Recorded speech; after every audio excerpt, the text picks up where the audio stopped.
birth of Jesus Christ. So, hope you enjoy. In a far, far away town named Bethlehem, a child was born. Not the typical child, not a fictional child, an unpredictable child. Lying in a manger was a child who would go on to be the greatest man recorded in history. A man who would be hated for doing right, hated for being right, and hated for stopping lies. Humanity's fate would be on this one child, a child who would fascinate the minds of scholars, set a blaze of fire in the hearts of toddlers, and always heal the hearts of the broken without demanding dollars. At just the age of 12, this child would say of the temple of God, "This is my Father's house." My Father's house?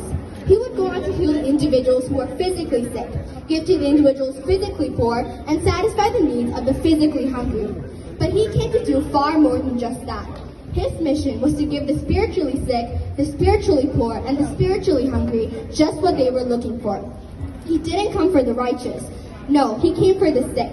The words that came out of this child's mouth had the authority to pierce the heart of the listener, to unlock the chains of the prisoner, and to heal the wounds of the insecure. This child's existence and purpose was prophesied long before it ever came to be. Isaiah said of him, "Through a virgin a child would be born, and that he would be called Emmanuel, Wonderful Counselor, Mighty God, Everlasting Father, and Prince of Peace." Psalm 78 declared that he would open his mouth with parables and utter hidden things. Daniel prophesied that he would be given authority, glory, and sovereign power, that all nations and peoples of every language would worship this child, that his dominion would be everlasting, and that his kingdom is one that will never be destroyed. He was righteous, he was holy, he was gentle, he was lowly. Yet, the people hated him.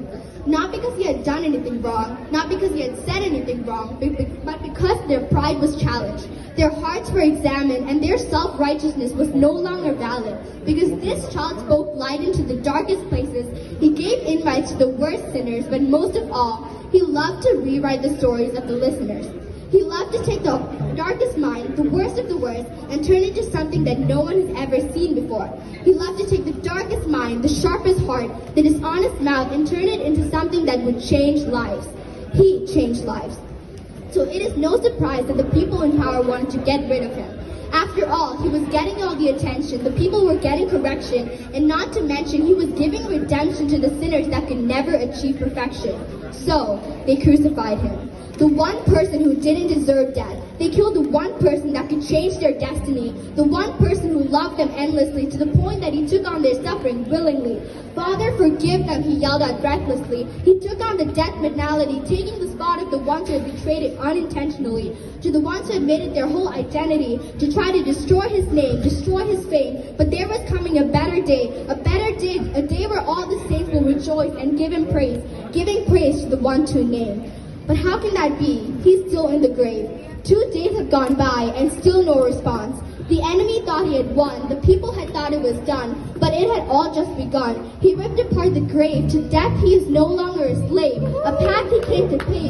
His sacrifice is the reason I'm saved from the lies of the enemy, from sin's finality. He's given me a new identity. I'm no longer a slave, no longer a prisoner, no longer buried in shame, all because of this one child.